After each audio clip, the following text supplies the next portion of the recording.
It's a very complex area of business. You know, one of the sad facts that we know in terms of the reports to Police Scotland is that on average 2 or 3 people every day will die of a drug-related death in Scotland, and that's a horrific and very, very sad and tragic statistic.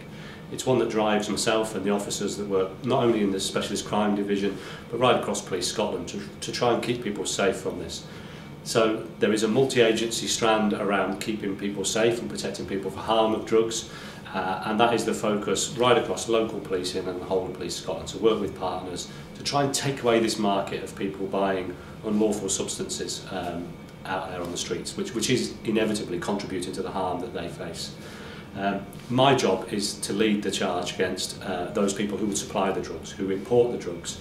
You know, these people are in all markets. You know, they develop their markets quickly. So new psychoactive substances, very newly heard of. We're pushing UK government to make changes in terms of the legislation around the classification of that substance.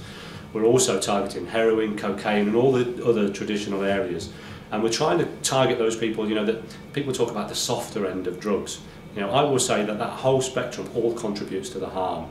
So we're targeting all those people that would seek to supply the drugs that cause the harm in our communities. And the reality here, again, is it's a bit like organised crime.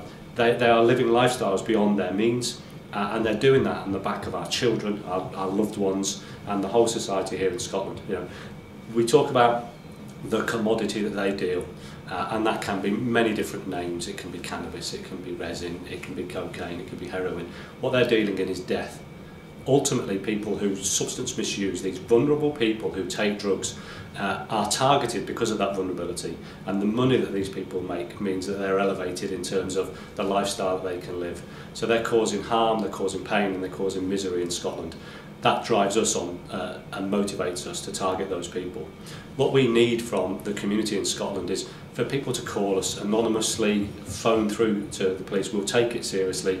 We want people to call us and tell us about the people that they know are drug dealing in their communities. There might be some fear there, but trust me, lots of people do tell us about these things. You won't stand out, but it will help us build a picture where we can target those individuals that cause harm.